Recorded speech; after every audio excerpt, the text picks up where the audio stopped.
Musotele kanabo assalamu alaikum o bisimila ka kunnafoni kɛnɛ kan ka kɛɲɛ ni bi ayiwa septembre kalo tile 22 ka kɛɲɛ ni Mali ka yɛrɛma hɔrɔnya o tali o sanɲɛnama ɲɛnajɛw ye min ka ka fɔ aw bisimila ka kunnafoni kɛnɛ kan bakuruba damadama olu filɛ nin ye n y'a fɔ cogoya min na ka kɛɲɛ ni Mali ka yɛrɛma hɔrɔnya tali o sanyɛlɛma o ɲɛnajɛw ye min ye ayiwa Musotele a wulikajɔ kɛ ka ɲɛsin maa damadamaw ma ka fɔ ayiwa dugudenw ka kibaruya sɔrɔ olu da kɔnɔ Mali ka yɛrɛma hɔrɔnya tali ngangu kibaruya kan ayiwa ka taa se min ye ayiwa Biansɔn ni ale kalanso ye ale ɲɛmaa fana kumana ka ɲɛsin ayiwa min ye Mali ka yɛrɛma hɔrɔnya o tali kan Dawuda Kone fana ale bɛ cakɛ faso tɔgɔ la min ye ka fɔ ka ɲɛsin o kunkan kibaruya ma ale fana kumana ka taa se ɲɛnajɛ dɔw sigira ayiwa Musotele yɛrɛ fɛ ka fɔ Mali ka yɛrɛma hɔrɔnya o tali hukumu kɔnɔna na an bɛna olu bakuruba caman walawala aw ye Musotele sanfɛ ka kɛɲɛ ni bi ayiwa donba ye Mali ka yɛrɛma hɔrɔnya o tali sanyɛlɛma ɲɛnajɛw ni o ye 22 septembre ye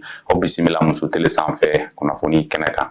Mali ye a yɛrɛ ta ni ye a san 60 ye ni ka fɔ o daminɛra 22 septembre dɔ fɛ alamisadonya dɔ fɛ san 1960 ni ye o san 60 an bɛ san 2020 na Mali ka yɛrɛma hɔrɔnya i ka fɔ o tali ni ye a san 60 ye ayiwa min ye i ka fɔ o hukumu kɔnɔna na Musotele ye wulikajɔ kɛ ka ɲɛsin ayiwa jamanaden caman ma ayiwa min ye ka fɔ ka se ka olu hakilila dɔn min ye 22 septembre yɛrɛ ani Mali yɛrɛ ka yɛrɛma hɔrɔnya o tali ngangu kibaruyaw la min sɔrɔla ka na an ka o lajɛ ka bɛn ni bi tarata septembre kalo tile 22 san 2020 ye n'o bɛ bɛn an ka Mali ka yɛrɛma hɔrɔnya tali san 60 ma walasa k'o ɲɛnamaya Muso TV y'a kanu ka ɲininkali damadɔni tɛngu mɔgɔ la. Anw bɛ dugawu de kɛ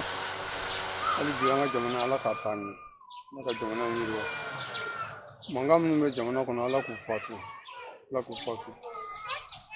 jamana in kɔni ka taa ɲɛ kɔni ka d'an ye nka ni bisi basa minnu na nin fara bɛ dɛ gɛlɛyaba de b'an kan bi an bɛ dugawu de kɛ Ala ka gɛlɛya Ala k'a nɔgɔya n'o an ka yɛrɛ taa ni bi cɛ ne yɛrɛ y'a san bi de ne ye san 60 de ye nka Mali taabolo a baara kun cogoyaw yɛlɛmana kosɛbɛ an bɛ ko dɔn waati min na ni sisan taabolo cɛ ka jan dɛ ka jan yɛrɛ yɛrɛ de tiɲɛ kun bɛ yen fɔlɔ ladiriya kun bɛ yen malo ɲɔgɔnma kun bɛ yen o caman nɔgɔyara bi n kɔni bɛ bisi basa in ne kɔnɔ bi an bɛ dugawu de kɛ Ala k'a kunya nɔgɔya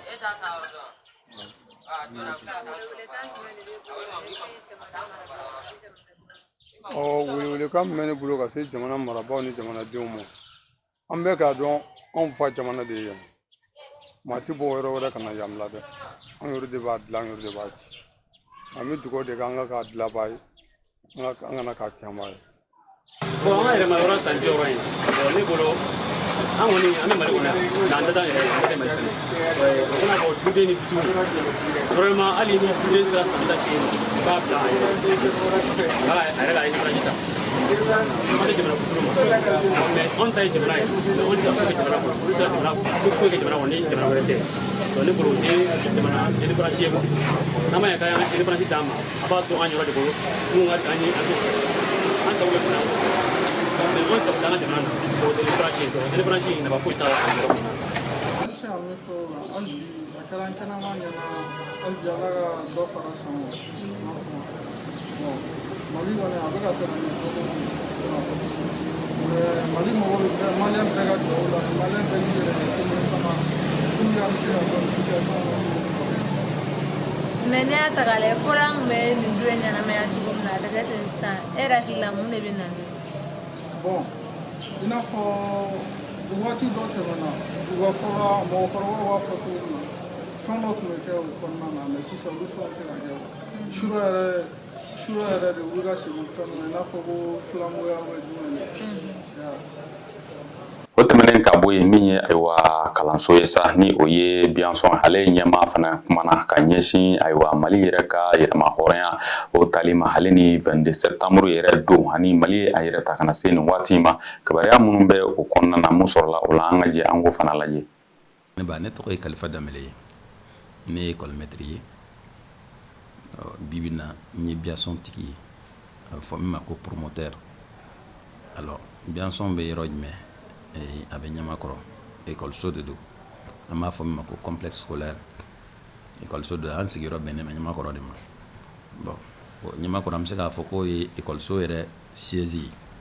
mais an bɛ Bakɔ Jikurunin an bɛ Kalabankura an bɛ Mali région kɔnɔna na fana i n'a fɔ Segu mara ani Mopti mara ni ye ɲininka o la o diyara n ye yɛrɛma hɔrɔnya tɛ fɛn wɛrɛ ye ni i ka fanga sigili i ma ou bien i yɛrɛ ka mara a sigili a donnen i yɛrɛ bolo parce que n'a fɔra ko fɔlɔfɔlɔ la ko i yɛrɛ ka mara tun bɛ maa wɛrɛ de bolo i kan ka fɛn o fɛn kɛ o bɛ maa wɛrɛ de ka mara kɔnɔna na n'u segir'i ma a bɛ fɔ ko yɛrɛma hɔrɔnya y'o ye donc o de ye 22 septembre ye ne hakilina la mais i kan ka min faamuya 22 septembre ko in na 22 septembre ko in kɔnɔ ka don dɔɔnin a kɔnɔ ka don o tɛ fɛn wɛrɛ ye k'a yira k'a fɔ mɔgɔw la ni bɛn tɛ yen ni bɛn tɛ ko o ko la a ko in tɛ se ka taa ɲɛ an hakili b'a la kɛlɛkɔrɔ caman kɛra o kɛlɛkɔrɔ in na hali n'a sɔrɔ maliyɛn tun bɛ se ka gagner a kɛlɛ la i n'a fɔ Samori kɛlɛ minnu kɛra Sunjata kɛlɛ minnu kɛra hali n'a sɔrɔ o tun bɛ se ka gagner tubabukɛ nana k'o fara ka bɔ ɲɔgɔn na o faralen ka bɔ ɲɔgɔn na donc k'o ɲɔgɔn kɔ bila n'o ye ɲɔgɔn kɔ bila o bɛ kɛ buna ni mun ye donc se bɛ kɛ o kan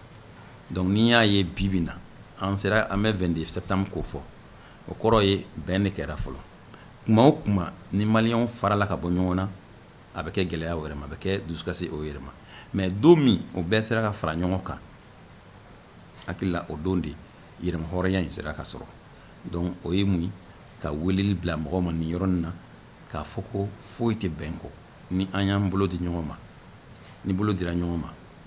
ni indépendance na a bɛ sinsin halisa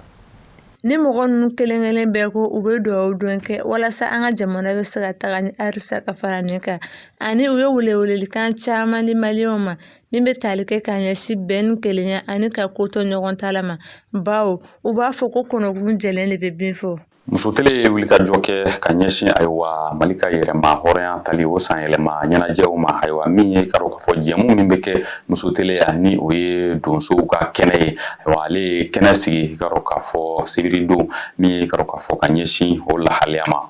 donsow ka kɛnɛ ni o jɛmukan bɛ kɛ muso tele la i ka dɔn k'a fɔ olu ye ɲɛnajɛ belebele labɛn ka kɛɲɛ ni yɛrɛma hɔrɔnya yɛrɛ o tali hukumu kɔnɔna ye Mali tɔgɔ la min ye ka dɔn k'a fɔ o kɛnɛ kan ayiwa min ye kuma taara kɛ fɛn min kan o de ye ayiwa yɛrɛma hɔrɔnya tali Mali kɔnɔna na ayiwa fɔlɔ donsow jɔyɔrɔ kun ye min ye yanni yɛrɛma hɔrɔnya ka taa ani yɛlɛma hɔrɔnya yɛrɛ tali ayiwa donsow jɔyɔrɔ kɛra min ye fo ka na se bi ma donsow jɔyɔrɔ ye min ye jamana kɔnɔna la o kɛnɛ kan min ye maa caman ye olu tun bɛ kɛnɛ in kɔnɔna na hakilila falen in kɛnɛ kɔnɔ donsow fɛ ani ɲɛnajɛ sigi ayiwa o kɛnɛ kɔnɔ maa bɛ se ka maaw fɔ i n'a fɔ Yɔrɔ Sidibe ni ale ye ngɔnifɔ karamɔgɔ ye ka taa se ayiwa Seguba Tarawele ale ye ngɔnifɔ karamɔgɔ ye ayiwa ka taa se min ye Salifu Togola ale ye donsow ka ɲɛmaa dɔ ye ka taa se ayiwa Karan Tori ale fana tun bɛ o kɛnɛ kɔnɔna na ayiwa nin kɛnɛ kofɔlen a ɲɛnamara maa min fɛ o ye kɛnɛ in yɛrɛ bɛ sigi muso tele sanfɛ maa min fɛ ni o ye Madani Turo ye ka dɔn k'a fɔ ale kɔni ye kɛnɛ in ɲɛnamaya hakilila caman sɔrɔla a kɔnɔna na ka dɔn k'a fɔ ale ni ngɔnifɔw olu fana ye ka dɔn k'a fɔ ɲɛnajɛ ka sigi ayiwa ka maaw ɲɛnajɛ kɛnɛ kɔnɔna na hakilila falenfalenw kɔfɛ halisa Mali ka yɛlɛma hɔrɔnya tali o seliw hukumu kɔnɔna na min ye muso tele jɛmukan min fana bɛ yan ni o ye seko ani dɔnko olu fana ye ayiwa min ye jɛmu sigi ka kɛɲɛ ni yɛlɛma hɔrɔnya in tali ayiwa a ɲɛnajɛw ye seko ani dɔnko muso tele sanfɛ ale fana min ye jɛmukan ye ni a bɛ seko tigilamɔgɔw ani dɔnko tigilamɔgɔw Mali yɛrɛ laadala fɔliw ani ka dɔn k'a fɔ an ka seko ni dɔnko fɔli kɔrɔw ka dɔn k'a fɔ ka olu bisimila muso tele sanfɛ ale ye jɛmu ɲɛnamaya ka kɛɲɛ ni Mali yɛrɛ ka yɛrɛma hɔrɔnya o tali o san yɛlɛma seliw ye min kɔni ye maa welelenw ye maa kɛrɛnkɛrɛnnen min kun bɛ kɛnɛ kan o ye Mamadu Danbele bɛɛ lajɛlen bɛ min wele ko Dabara ka taa se ayiwa ɲɛnajɛlikɛla wɛrɛw ma ani ɲɔgɔlɔnbɔla wɛrɛw i n'a fɔ Yamudu ka taa se min ye ayiwa Nuhum Sise bɛɛ lajɛlen b'a dɔn ni Baɲɛngo ye ale an ka kɔrɔlenw dɔnba ye ayiwa hakilila falenfalenw kun kan min ye Nuhum Sise ale fana kumana ka ɲɛsin ayiwa seko ni dɔnko yɛrɛ ma Mali tɔgɔ la min ye k'a dɔn k'a fɔ yani Mali ka yɛrɛ ta ani yɛrɛma hɔrɔnya talen kɔfɛ fɔ kana se bi ma ani welewelekanw k'olu lase min ye an ka kɔrɔlenko ye olu bɛ se ka don ba la cogoya min na jɛmukan in a ɲɛnamayara maa min fɛ o ye maa min yɛrɛ bɛ jɛmukan in kɛ ayiwa muso tele sanfɛ ni o ye Idrissa Sogoba ye. Muso tele kanubagaw ayiwa min ye k'a dɔn k'a fɔ an bɛ a kuncɛ ni min ye o ye Awa Jara bɛɛ lajɛlen bɛ ale dɔn ni Awa Darapo ye ale fana muso tele a kuma ɲɔgɔnya ale min ni Darapo bɛ a bolo ayiwa don o don ale kɔni muso tele a kuma ɲɔgɔnya ka ɲɛsin ayiwa 22 septembre yɛrɛ ani Mali Darapo ko yɛrɛ kunkan kibaruya la min sɔrɔla o la an ka o fana lajɛ. Awa Darapo ye min su ni tile Darapo bɛ n bolo n'u bɛ taa cérémonie kɛyɔrɔ la Darapo bɛ n bolo n bɛ t'u nɔfɛ faama o faama mana kɛ taara yɔrɔ o yɔrɔ n bɛ t'u nɔfɛ n tun bɛ taa IBK nɔfɛ n y'o daminɛ ATT ka taa na u mana kɛ taara yɔrɔ o yɔrɔ n bɛ t'u nɔfɛ ayi u tɛ n bali ka don mɔgɔ si ma deli ka kojugu kɛ n na mɔgɔ si ma deli ka kojugu kɛ n na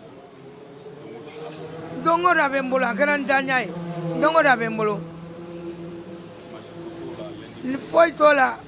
wagati bɛɛ lajɛlen Darapo bɛ ne bolo faso kanu de bɛ n na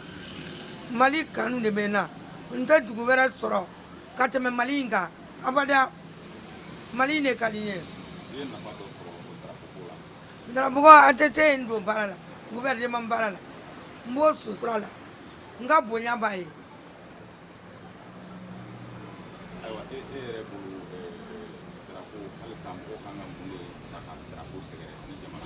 mɔgɔ kan ka Darapo bonya a bɛ ne min fana bolo mɔgɔ kan ka n bonya n kɔni b'a ɲini u fɛ u ka siyɔrɔ di Ala kama kira kama hali n'a kɛra bɔgɔso de ye n bɛ luwanse de la u ka siyɔrɔ di yan ni n ka denbaya bɛ luwanse de la u ka siyɔrɔ di yan nɔ dɛ hali n'a kɛra bɔgɔso de ye n b'o de ɲini bi jamanaden minnu filɛ nin ye n'an bɛɛ bɛ an bɛɛ ye maliyɛn ye an k'an bolo di ɲɔgɔn ma an ka ɲɔgɔn sen bila ka ɲɔgɔn bolo minɛ o de bɛ Mali taa ɲɛ an bɛɛ ka dusu in bila su ni tile ne b'a la cogo min n b'a fɛ maliyɛn bɛɛ ka fara ɲɔgɔn kan an bɛɛ ka ɲɔgɔn minɛ o de ka di n ye n m'a f'i ye n ko n donna gouvernement baara la ala a bɛ tɛmɛ o kan yani ka mɔgɔ degi jɛgɛ dun na i t'a degi jɛgɛ minɛ la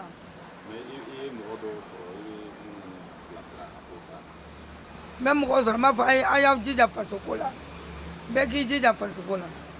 ayiwa ka kɛɲɛ ni bi donba in ye sa muso tele kanubagaw an ka bi kunnafoni a bɛ dan nin yɔrɔ la an b'aw fɔ ka waleɲuman dɔn muso tele sugandili la a k'an bɛn waati wɛrɛ muso tele sanfɛ inshallah